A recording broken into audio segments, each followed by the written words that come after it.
All right, today I want to talk about the power of a good sobriety coach. Coaches are so valuable. There's life coaches, executive coaches, also highly recommend. I love to say therapy is for the past, coaching is for the future, sharing is for the present, although it also helps with the past and the future.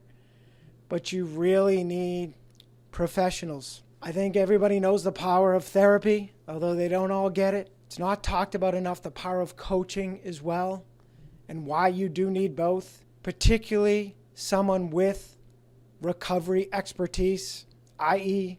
a former addict or an addict that's in recovery, well in recovery. I very luckily fell into a coach. Truth be told, I probably wasn't going to go out and pay for one, but it was a former sales colleague that converted into a coaching, and she needed practice clients, so she offered to do it at no charge. So as my father and others love to say, the price was right, and I'm very lucky. Now, she was more of an executive coach, so she really helped me with my small business, but we also talked about my drinking, and she became yet another person for me to be accountable to, just like my therapist.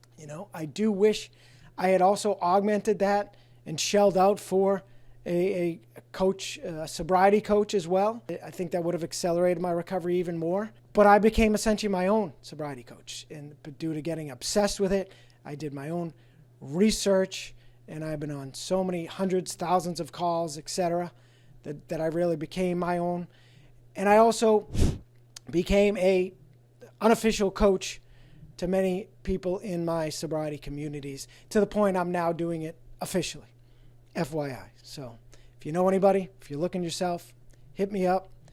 I think I've got a tremendous gift for it. Seem to always know the right thing to say, or always have a great quote handy. I've got thousands of pages of notes, well categorized. And a couple recent examples. I had a friend in my sobriety community I reached out to. I could see she needed additional support. Told her to call me anytime, and she took advantage of that. Called me at 9:30 on a Saturday night. She was really doubting her ability to remain sober, and we had a great hour-long discussion. To the point, she texted me the next day and said, thanks so much for chatting with me. Yesterday I felt so encouraged and understood.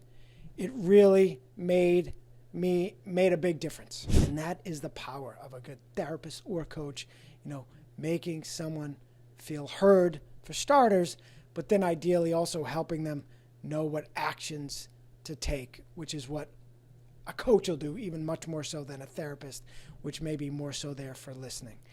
So I'd like to think I've really helped her, and we're continuing to talk, and I followed up as well, sent her some of my videos, particularly on the cold shower finish, the number one sobriety tip I've got, cravings overcomer mood enhancer. A couple other friends were struggling, particularly with spouses that drank, and I reminded one had a wife that she would leave the wine open in the fridge even though he had told her not to, and I'm one of those stern people. I said, dude, she's got to make sobriety as big a number one a priority for her as you do, because if you don't, you will drink again. I almost feel like she's sabotaging you at this point. She knows not to do that, and that can happen sadly with spouses. Once people get sober, get stronger, sometimes they don't tend to put up with as many things with their spouses, particularly if their spouses are drinking. So I'm not sure that's the case with her, but I said, listen, you've got to take measures. And he did. He went out and got lock boxes for her wine when it's unopened, and then when it's in the fridge, absolutely, she's going to make a priority not to leave it open. The other friend had a wife that would go away and leave, half a handle of vodka kicking around. And he very strongly once poured it all out and told her that she has to hide it from him. But they only had that discussion on text. She got home, she's done a pretty good job of it, but he told me she's gotten a little sloppy with it, to the point he can, sometimes hear her opening the bottle. That can be very triggering. So I said, listen, you've got to talk to her face to face and explain to her she's got to get better with that. As if she's the one hiding it from you. As if she's the one with the problem, which perhaps she is as well. That's so important. And also, he was on day 35, but he talked about some stressors he was dealing with, and I recognized that he was really in the pre-lapse phase. And that's the phase where that voice starts chirping up to you. They say a slip happens long before you take that drink. And that's the point where you have to call a friend or a coach and tell them that, oh, that voice is starting to chirp up and I'm a little worried I might drink tonight or this week, etc. Very luckily, I happened to call him. Ironically, I was calling him to help me with some questions I had about ADD medication. And I ended up basically giving him an unofficial coaching session. And I told him, he had to have that stern conversation with his wife, and also reminded him the importance that he's got to embrace the tension. He's got to play the share forward. Which means he's going to, tomorrow he's going to tell me about it. And the harder it gets tonight, and this was yesterday, the harder it gets, the better share it's going to be. But if it doesn't challenge you, it doesn't change you. And he's just got to stand up to that voice. He's got to tell it to F off.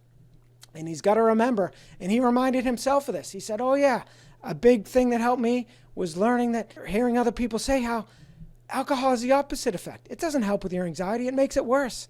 And I said, absolutely. I gave him my personal quote that it's the only anxiety pill that only works for 20 minutes and then, makes it worse. Yet we can't get enough of it. So, and I told him, I want you to text me tomorrow morning and tell me you made it. Tell me how it went. And sure enough, sent me a text this morning and said, hey, appreciate the call yesterday. And I made it through. And now tomorrow is going to be my new record, his longest day count ever. And he made it through. And he admitted, he already had that voice chirping, saying, hey, the count's not that big a deal. You can just drink for tonight, etc. And I think he very well may have drank yesterday if we hadn't talked.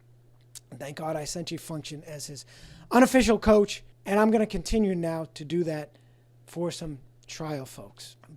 And that all sums it up. The importance of a sobriety coach.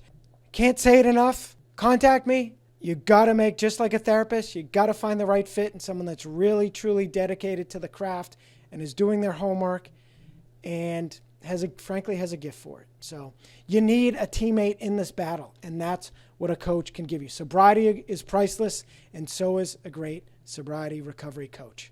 All right, that'll do it. As always, stronger, sober. Please like, share, subscribe. Thanks.